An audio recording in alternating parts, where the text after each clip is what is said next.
जो चाह रहे हैं ना कि माइनस कर दे, उनको भी पता है कि माइनस नहीं होगा, नहीं हो रहा उनसे। अब बस बात ये है कि वो बंद कमरों में तो तस्लीम कर रहे हैं, लेकिन उसका इजहार खुलेआम नहीं कर रहे हैं, वो शायद कभी भी ना करें। मामला इस नहर पे पहुंच गए हैं कि ये किसी भी वक्त एक बहुत बड़ा धमाका हो सकता है। वो उसके लिए आप 8 फरवरी का इंतजार करें या उससे पहले का इंतजार करें। असल कहानी ये है कि आपको याद है जब शहबाज शरीफ साहब वजीर आजम बने थे, उसका हमजा शहबाज साहब सीएम पंजाब बने, हमजा शहबाज को उड़ा के रख दिया, उनकी वजीर आला शिप जो है वो नहीं चलने दी। अब यहाँ पर ये चाहते थे कि वजीर आजम बन जाए नवाज शरीफ साहब और वजीर आला बन जाए मरियम साहिबा। अब यहाँ पर फिर ये मसला हो गया कि बाप बेटी नहीं बनेंगे। दिल को चीर देने वाली ये बात है कि वो ये कह रहा है कि अगर आपने छोड़ा तो मैं खुदकुशी कर लूंगा। बशीर अजम नरवर तो 16 साल जज भी रहे, उनका अपना एक होगा, कौन उनको जानता था। बैरिस्टर गौर एक लंबा उनका टाइम है, एक लंबी उनकी सर्विसेज है, कौन उनको जानता था। यू जस्ट नेम इट ना। तो सिर्फ टैग क्या है, इमरान खान का वकील, और ये टैग ही काफी है। जी बिस्मिल्लाहिर्रहमानिर्रहीम, अस्सलाम वालेकुम। सियासत डॉट पी की आप देख रहे हैं, जमाल अहमद आपके साथ हूँ। नादिया मिर्जा साहब हमारे साथ। मैडम अस्सलाम वालेकुम। वालेकुम सलाम जमाल, क्या हाल है। सबसे पहले तो एक प्रोग्राम हुआ, यूनिवर्सिटी के स्टूडेंट्स थे, सवाल यही हुआ कि अगर नवाज शरीफ साहब को वजीर आजम बनाना है तो फिर इलेक्शंस का ड्रामा क्यों? तो आपको भी लगता है कि नवाज शरीफ साहब को बस बनाना है वजीर आजम, तो फिर ये ड्रामा क्यों हो रहा है? अच्छा, मैं अगर आपसे यही सवाल मैं क्या आपसे कर लूं कि अगर नवाज शरीफ को वजीर आजम बनाना है तो फिर ये ड्रामा क्यों, तो आपका जवाब क्या होगा। हम सीख रहे हैं और आप। मैं पूछ रही हूँ, मैं तो खुद ये कह रही हूँ, मैं तो कई दिन से ये बात कर रही हूँ। देखिए, मैं सिंपल सी एक बात कर रही थी। मैं जब पीडीएम की गवर्नमेंट थी और जब ये सारी चीजें होने लगी और डील की बातें होने लगी और नवाज शरीफ की वापसी, तो मैं सभी कह रही थी कि भाई छोड़े निगरान हुकूमतों के लांझे, सीधा सीधा एक नोटिफिकेशन निकाले कि जी अब यही गवर्नमेंट जो है वो अगले 5 साल भी मुकम्मल करेगी, अगले 5 साल तक भी चलेगी। किसी ने मेरी सुनी नहीं। फिर आ गया निगरान सेटअप। अब निगरान सेटअप के बाद नवाज शरीफ साहब की वापसी हुई, सारी चीजें हुई, तो फिर मैं सबको ये बात कर रही हूँ कि भाई छोड़ो। आपको पता है मेरा ख्याल है, if I am not wrong, 52 billion रुपए यानी 52 अरब रुपए इलेक्शन पर खर्च होने। टाइम अलग खर्च होना है, इतनी एनर्जी वेस्ट करनी है, रिगिंग करनी है, उसके लिए एनर्जी वेस्ट करनी है, और ये तमाम चीजें हैं, और हमें पता है कि ये होना है क्योंकि आप नवाज शरीफ को लेकर आए हैं, क्योंकि आपने उनको चौथी दफा वजीर आजम बनने का या बनाए जाने का आपने उनसे वादा किया है। तो जब अब सबसे बड़ी बात ये कि आपने इतनी ब्रेन स्ट्रोमिंग कर दी है कि अब बच्चे बच्चे को भी पता है कि अगला वजीर आजम नवाज शरीफ साहब ने बनना है। तो जब इतनी एक स्मूथ एक चीजें चल रही हैं तो उसमें इलेक्शन का लांछा करने की जरूरत क्या है। सीधा सीधा आप नवाज शरीफ साहब एक नोटिफिकेशन जारी करें, नवाज शरीफ साहब को कहें कि आप आ जाएं, ओथ लें और अपनी कैबिनेट बनाएं और हुकूमत शुरू कर दें।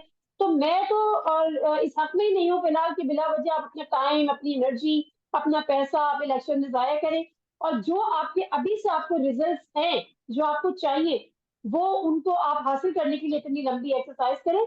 मेरा ख्याल है कि इस एक्सरसाइज के बगैर सिंपल एक नोटिफिकेशन के जरिए नवाज शरीफ साहब को वजीर आजम बना आपने देना चाहिए। अभी कहा कि बच्चे बच्चे को पता है कि उन्होंने बनना है, मगर बच्चे बच्चे या फिर अवाम जो है सर्विस के मुताबिक, अवाम से जब ग्राउंड रियलिटी है उसके मुताबिक बनाना नहीं चाहते उनको वजीर आजम।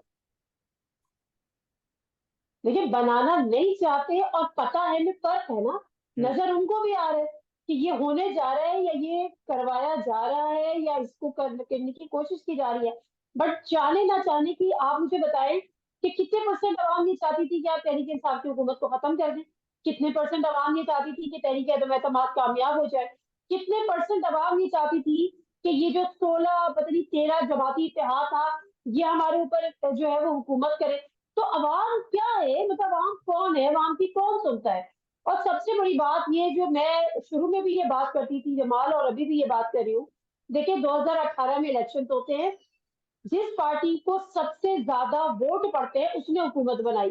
अब बेशक ये आईनी काम है तहरीक अदम एतमाद, लेकिन ये इंतहाई गलत तरीका है। उसकी वजह ये है कि अगर आप जमहूरी मुल्क में रह रहे हैं तो आप, जमहूरियत का मतलब ये है कि अवाम की ख्वाहिश, अवाम की मर्जी। जी। आपने अवाम की मर्जी को एक तरफ फेंका, आपने एक इलेक्टेड गवर्नमेंट को कहा कि जी ये आईनी तरीका है, उनको हम घर भेज रहे हैं। और वो लोग जिनको अवाम ने रिजेक्ट किया था, पीपल्स पार्टी के वो तमाम लोग, पीएमएलएन के वो तमाम लोग, जेयूआईएफ के वो तमाम लोग जो इलेक्शन हारे थे, मतलब अवाम ने उनको रिजेक्ट किया था, उनको आपने वजीर बना के अवाम के सरों पर उनका उनको हुक्मरानी का शर्फ बख्श दिया। ये कौन सी जमहूरियत होती है? ये कौन सा तरीका होता है? मतलब फिर तो अवाम का कोई रोल नहीं है।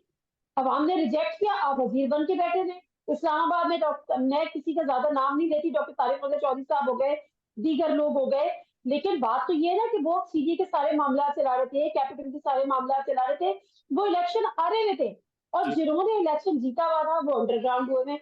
ये है हमारे मुल्क की जमहूरियत। तालियां बजाइए आप इसकी। ये भी हो सकता है ना कि इंतकाम लिया हो, जैसे आजकल अंसार बादशाह साहब भी कह रहे हैं जी शाइस्ता इंतकाम लिया जाएगा, बना बनू कर जो भी करेंगे वो। अ, शाइस्ता कौन सी वाली शाइस्ता? ये मुझे नहीं पता। घरेलू जिंदगी पर बात नहीं करते हम, इंतकाम की बात करेंगे। तो इस भाई किस चीज का इंतकाम? मतलब हमारे यहाँ मसला ये है कि देखिए हमारी पूरी सियासत जो है ना वो बेस इस पे करती है कि होता कुछ और है, दिखाया कुछ और जाता है। अब मैं आपको एक बात बता दूं, ये बात मुझे तकरीबन तकरीबन महीना पहले मुझे किसी ने बताई कि नवाज शरीफ साहब को ये वादा करके लाया गया कि आप चौथी दफा वजीर आजम बनेंगे। नवाज शरीफ साहब पूरी कैंपेन चलाएंगे कि मैं ही चौथी दफा वजीर आजम बनूंगा, मतलब उनकी पार्टी कैंपेन। उसके बाद जब वो वक्त आएगा कि जब नवाज शरीफ साहब को चौथी दफा वजीर आजम बनने का वक्त हुआ चाहता है, आप रोजा खोलने वाला, तो उस वक्त जो है नवाज शरीफ साहब कहेंगे, बहुत बड़े लीडर बन के सामने आएंगे। वो कहेंगे नहीं कि मेरे जो कुछ सेहत के मामला है ना, या कुछ दीगर चीजें, वो मुझे इजाजत नहीं दे रही। तो बहुत शुक्रिया आपका कि आप लोगों ने मुझे चौथी दफा वजीर आजम के लिए मुंतखब किया। ये कलमात ओथ से पहले भी हो सकते हैं और ओथ के फौरी बाद भी हो सकते हैं। और उसके बाद वो कहेंगे कि जी मैं अपने भाई को ये जिम्मेदारी देता हूँ, और वो बड़ा मेरा छोटा भाई है और उसने ये साबित भी किया। असल कहानी ये है कि आपको याद है जब शहबाज शरीफ साहब वजीर आजम बने थे, उसका हमजा शहबाज साहब सीएम पंजाब बने, हमजा शहबाज को उड़ा के रख दिया। उनकी वजीर आला शिप जो है वो नहीं चलने दी। उन्होंने कहा बाप बेटा दोनों हुकूमत नहीं करेंगे कि एक वफाक में और एक पंजाब में। अब यहाँ पर ये चाहते थे कि वजीर आजम बन जाए नवाज शरीफ साहब और वजीर आला बन जाए मरियम साहिबा। अब यहाँ पर फिर ये मसला हो गया कि बाप बेटी नहीं बनेंगे, या तो आप वजीर आजम का ओहदा ले लें, या वो सीएम का ओहदा ले लें, या वजीर आजम का ओहदा छोड़ दें तो फिर वो ले लें। मतलब ये वाली चीज थी। तो ये बेसिकली ये शाइस्ता इंतकाम नहीं है, ये कुर्बानी के दे रहे हैं नवाज शरीफ साहब अपनी बेटी के लिए, और उसमें कोई बुरी बात नहीं है। बेटियां बाप के लिए करती हैं, माँ बाप बच्चों के लिए कुर्बानी देते हैं। लेकिन हमारे यहाँ मसला ये है कि हम आवाम को, अपने लोगों को सच नहीं बताते। तो उन्होंने मरियम के करियर के लिए और उनकी सियासी पॉलिटिकल करियर के लिए वो इंतकाम नहीं ले रहे, वो कुर्बानी दे रहे हैं। बस ये कसी है। अभी जो आपने बताया होता भी यही नजर आ रहा है, मगर ये कितना अनफॉर्चुनेट है ना कि 8 को इलेक्शन तो होना है और अवाम ने सिलेक्ट करना है, वोटों से सिलेक्ट होगा जो भी होगा, मगर यहाँ पहले से पता है अवाम जहाँ मर्जी जाए हम यही करेंगे, उसने कुर्बानी इसके लिए दे दी और इसने उसके लिए दे दी। लेकिन मुझे ना दो एज हासिल है। एक तो ये कि मेरी कोई वाइफ नहीं है जिनसे मैं जिक्र करती कि जी जो जर्नल सॉरी काजी अपना साहब। जस्टिस काजी फाइजी साहब ने कहा कि अपनी एहलिया से जिक्र कर ले, तो एक तो एज मुझे ये हासिल है। दूसरा एज मुझे ये हासिल है कि मैं अपने सीनियर साथी जो है सुहेल बड़ाई साहब, उनके कॉलम का हवाला दे सकती हूँ कि 8 फरवरी को इलेक्शन होते नजर नहीं आने होने चाहिए।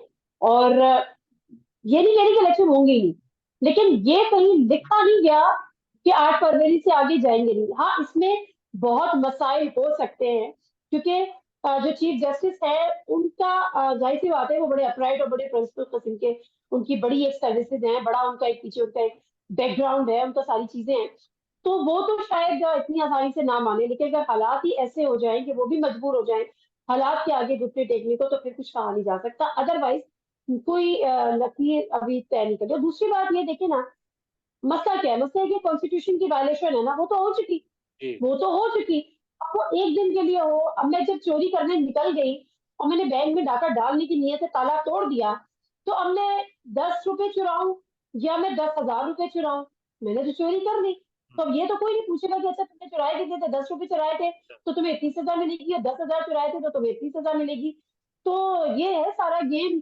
अब आना है जो पाकिस्तान कॉन्स्टिट्यूशन तहरीक की इंसाफ वायलेशन के, हो चुकी है। मुझे पाकिस्तान तहरीक इंसाफ के इंट्रा पार्टी इंतखाब पर आने उससे पहले मीर साहब ने आज एक ट्वीट किया, वो ट्वीट में आपके सामने रख रहा हूँ। उन्होंने एक सवाल किया, वो कहते हैं क्या तहरीक इंसाफ की तरफ से चीफ जस्टिस को लिखे जाने वाला खत में ये दावा वाकई दुरुस्त है कि तहरीक इंसाफ को इंतखाबी सरगर्मियों के लिए जलसे जुलूसों की इजाजत नहीं दी जा रही, रहनुमाओं को गिरफ्तार किया जा रहा है और लेवल प्लेइंग फील्ड नहीं मिल रही। ही इज आस्किंग कि ये दावा दुरुस्त है पीटीआई का। मेरा ख्याल है आमिर मीर साहब ने अपने प्रोग्राम का टॉपिक लिखा है, क्योंकि जब वो प्रोग्राम हम लोग या कोई करते हैं तो फिर वो इस किस्म की ट्वीट कर देते हैं कि ये प्रोग्राम का टॉपिक होगा और ये पार्टिसिपेंट से पूछा जाएगा। वरना अदरवाइज आई सी बात है, आमिर मीर साहब क्या, हमें आपको सबको ये बात पता है कि इसका क्या सूरत हाल है। और इस पे हम क्या बात करें, मतलब देखिए ना, मिसिंग पर्सन का केस हुआ, जिस तरह से उठा उठा के ले जा रहे थे, नहीं पता हो रहा था, तो वो पिटीशन दी एतजाज एहसन साहब ने कोर्ट में, वो रिजेक्ट हो गई। अब ये तो जरा वो पिटीशन नहीं है मगर ये खत है। अब इट ऑल डिपेंड्स कि चीफ जस्टिस साहब इसको कितना सीरियस लेते हैं, इस पे कोई एक्शन लेते हैं या नहीं लेते हैं। लेकिन बहरहाल ये बड़ा सीरियस कंसर्न तो है। देखिए मैं तकरीबन, मुझे 18 साल हो गए इस प्रोफेशन में। 2008 से ऑनवर्ड्स तो मैंने इलेक्शन कॉन्टेस्ट किए, आई मीन कॉन्टेस्ट कवर किए। जी। तो मैंने कभी इतने बुरे हालात नहीं देखे। लोग कहते हैं जी मुशर्रफ साहब का मार्शाल्लाह था, वो नाम का मार्शाल्लाह था, वो नाम के डिक्टेटर थे, मीडिया को आजाद उन्होंने किया। उसके बाद जितनी आजादी हमें मुशर्रफ साहब के दौर में, मतलब आप सोचे ना कि इतना आजाद कर दिया उन्होंने मीडिया को कि पूरे मीडिया उनके खिलाफ हो गया, और उस खिलाफ कैंपेन के नतीजे में उनको अपनी सदारत से इस्तीफा देना पड़ा। तो उससे बड़ा उस डिक्टेटर से जो बड़ा आजादी राय के चैंपियन थे वो कोई भी नहीं थे। उसके बाद 2008 से ऑनवर्ड पीपल्स पार्टी में भी इतने हालात बुरे नहीं थे, लेकिन जब पीएमएलएन की गवर्नमेंट आई तो यही हालात हुए। और बाय द वे, ये बात सिर्फ पीएमएलएन की गवर्नमेंट नहीं, ये पीटीआई ने भी यही वतीरा अपनाया था कि जो उनके खिलाफ बात करे उसको आप सुन के रख दे। कितने लोग थे, अब चाहे वो, अभी आप हैंकी पैंकी करें कि जी मैंने चैनल बंद नहीं कराए थे, मैंने उसका प्रोग्राम बंद नहीं कराया था, मैंने उस पे पाबंदी नहीं लगाई थी। आप किसी के भी कांधे पे बंदूक रखे या किसी ने आपके कांधे पे बंदूक रखी, लेकिन हमें तो ये याद है कि पीटीआई के दौर में भी यही हुआ। जी। जी। पीटीआई के दौर में भी एंकर्स को पे पाबंदियां लगी, चैनल्स को बंद किया गया, ये सारी चीजें। तो ये बड़ा अफसोसनाक एक अमल है, और इसकी मजम्मत के अलावा तो मेरे पास कोई ऑप्शन नहीं है कि मैं कर सकूं। अब पार्टी छोड़ने का सीजन है, लोग छोड़े जा रहे हैं। जुनैद अकबर खान पाकिस्तान तहरीक इंसाफ के एक रहनुमा हैं, गिरफ्तारी दी उन्होंने, फिर कहाँ थे मालूम नहीं था, फिर तशद्दुद की बात आई, फिर उनकी एक तस्वीर सामने आई, अब उनका एक वीडियो सामने आया। वो ये कह रहे हैं कि मेरे 6 साल के बेटे ने कहा कि अगर छोड़ी तो मैं खुदकुशी कर लूंगा। फिर उन्होंने ये दरख्वास्त भी की पूरे मुल्क से कि अगर मैं हौसला टूट जाए तो दुआ करना, खान के खिलाफ जाने से पहले ही मुझे मौत आ जाए। ये तो इमरान खान माइनस नहीं होगा, आप बल्ले का निशान ले लें, चेयरमैनशिप ले लें, जो मर्जी कर लें। वो जो चाह रहे हैं ना कि माइनस कर दे, उनको भी पता है कि माइनस नहीं होगा, नहीं हो रहा उनसे। अब बस बात ये है कि वो बंद कमरों में तो तस्लीम कर रहे हैं, लेकिन उसका इजहार खुलेआम नहीं कर रहे हैं, वो शायद कभी भी ना करें। अब देखिए, मैं तो ये कहती हूँ कि ये बात जो है ना, किसी को पसंद आए किसी को बुरी लगे, बट ये बात सियासत से कहीं ऊपर की चली गई है। हम्म। मतलब लोग पीटीआई को अच्छा कहें बुरा कहें, लेकिन इमरान खान के खिलाफ कोई बात सुनने को तैयार नहीं। अब आप जिस 6 साल के बच्चे की ये बात कर रहे हैं, मुझे बताएं कि 6 साल के बच्चे के मुंह से ये अल्फाज, अगर ये जुनैद साहब की फरमा रहे हैं, उसके लिए ये अल्फाज कितना बड़ा हमारे लिए, मैं ये कहती हूँ कि दिल को चीर देने वाली ये बात है कि वो ये कह रहा है कि अगर आपने छोड़ा तो मैं खुदकुशी कर लूंगा। मतलब 6 साल के बच्चे को शायद उसूलन तो खुदकुशी का के मतलब भी नहीं आने चाहिए, लेकिन वो बच्चा ये बात कर रहा है। और दूसरी बात ये कि हमें याद है अली नवाज अवान साहब, जिनकी बड़ा अच्छा सा उनका हुलिया करके, हेयर कट, ये वो शेव, ये क्लीन शेव, मुस्कुराते हुए जहांगीर तरीन उनके साथ, वो भी तो गायब हुए थे ना। उसके बाद उनकी वीडियो भी आई हुई थी कि अगर मुझसे कोई बयान दिलवाया जाए या मेरा कोई इंटरव्यू हो, तो मामला ये था कि ना बयान दिलवाया ना इंटरव्यू करवाया, उनको ठीक ठीक से बस सीधा साधा रुखसत कर दिया। तो देखिए अब मामला इस नहर पे पहुंच गए हैं कि ये किसी भी वक्त एक बहुत बड़ा धमाका हो सकता है। धमाका इन सेंस के, वो उसके लिए आप 8 फरवरी का इंतजार करें या उससे पहले का इंतजार करें, लेकिन एक प्रेशर कुकर है ना, ये प्रेशर कुकर में जो है ना वो जिसको हम कहते हैं ना कि वो स्टीम जो है, जिस दिन वो भर गई, और उस दिन क्या होता है, प्रेशर कुकर धाड़ धाड़ से फट जाता है, और उसके बाद वो अपने साथ पता नहीं किस किस चीज को जो है वो टुकड़े टुकड़े कर देता है, तहस नहस कर देता है। तो इस वक्त सूरत हाल वही हो गई है। अब इसका इदराक किसी को है नहीं है होने के बावजूद कुछ नहीं किया जा रहा, ये हमारे सवाल। हम बस आखिर में ये बताते हैं, आज केपी में कन्वेंशन हो रहे हैं 3 जगहों पर और हर तरफ अवाम ही अवाम है। बावजूद इसके कि इमरान खान ने बैरिस्टर गौहर को चेयरमैन नामजद कर दिया है और वो सिलेक्ट भी शायद हो जाए, मुंतखब भी हो जाए कल या परसों, इंतखाब जब भी होता है, वो खुद बानी चेयरमैन है। तो अब बज़ाहिर ये, अगर मैं मीडिया की जुबान में बोलूँ, तो चेयरमैन पीटीआई अब इमरान खान नहीं है। फिर भी उनके जलसे में उनके नाम पर बगैर किसी लीडर के अवाम इकट्ठी हो रही है, अवाम आज भी जमा थी पूरे केपी में, 3 जगहों पर तो कन्वेंशंस बहुत भरपूर हुए। जमाल, आपको लगता है कि इमरान खान किसी ओहदे का मोहताज है? मतलब इमरान खान के साथ चेयरमैन लगा होगा तो फिर अवाम उसके पीछे जाएंगे, अगर उसके साथ चेयरमैन नहीं लगा होगा तो अवाम कहेंगे कि कौन इमरान खान।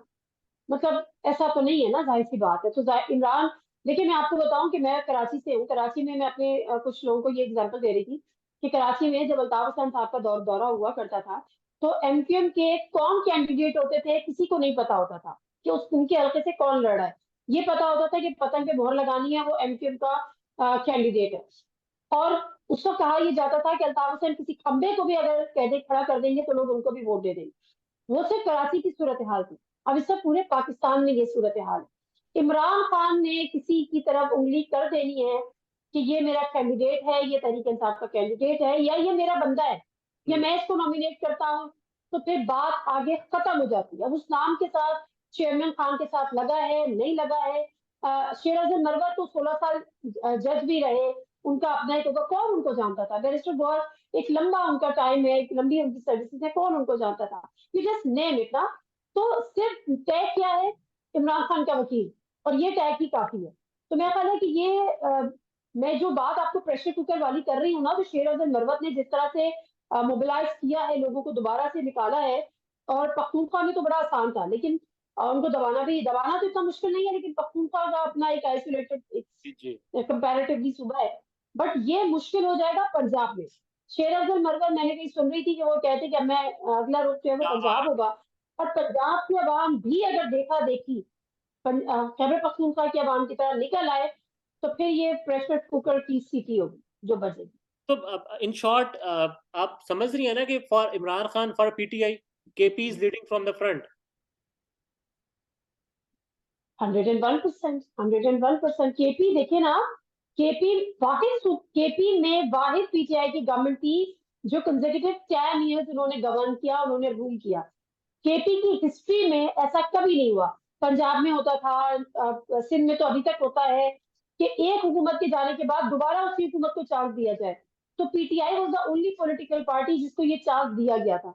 और जो अभी हालात है तो लगता है कि अगले 5 साल के लिए भी उन्हीं की हुकूमत होगी। पाकिस्तान में इस वक्त सबसे बड़ा मसला बोलने का है। पाकिस्तान में बोलने नहीं दिया जाता, जुबानें खींच ली जाती हैं, डर है, खौफ है, टेरर है। पाकिस्तान का मीडिया मुकम्मल तौर पर कंट्रोल्ड है, वेल मैनेज्ड है, एक मैसिव सेंसरशिप है। इसी तरह का दबाव पाकिस्तान में siyaset.pk भी फेस कर रहा है, जिसे पाकिस्तान भर में गुज़श्ता कई महीनों से मावरा आइन, मावरा कवानीन मुकम्मल तौर पर बंद कर दिया गया है, मुकम्मल तौर पर बैन कर दिया गया है। siyaset.pk की नशरियात को लिमिटेड करके पाकिस्तान में छोड़ दिया गया है। तमाम तर कानूनी मुआवजे के ऊपर आवाज उठाई गई, दस्तक दी गई, लेकिन हर तरफ से खामोशी है, सन्नाटा है, कहीं पर कोई सुनवाई नहीं है, कोई सुनने को तैयार नहीं है। लेकिन इसका हल क्या है? क्या खामोश हो जाएं? क्या सवाल ना करें? क्या मालूमात आप तक ना पहुंचाएं? क्या इंफॉर्मेशन आप तक ना पहुंचाएं? मालूमात भी पहुंचेगी, इंफॉर्मेशन भी पहुंचेगी, सवालात भी उठेंगे, लेकिन अब आपने रोल प्ले करना है, आपने अपना किरदार अदा करना है। और छोटा सा एक प्रोसीजर है, प्रोसेस है, उसके बाद आप अपना किरदार अदा करें और हमारी मदद करें। पहले आपने यह करना है कि हमारे यूट्यूब चैनल को सब्सक्राइब करना है, उसके बाद ज्वाइन के बटन के ऊपर जाना है, क्लिक करके हमारा मेंबर बनना है। या फिर दूसरा ऑप्शन यह है कि आपने वीडियो की डिस्क्रिप्शन में जाना है, वहां पर पैट्रियन का लिंक मौजूद होगा, उस लिंक के ऊपर क्लिक करें और हमें सपोर्ट करें, हमारा हिस्सा बने, हमारी ताकत बने। ख्याल रखिएगा। अल्लाह हाफिज।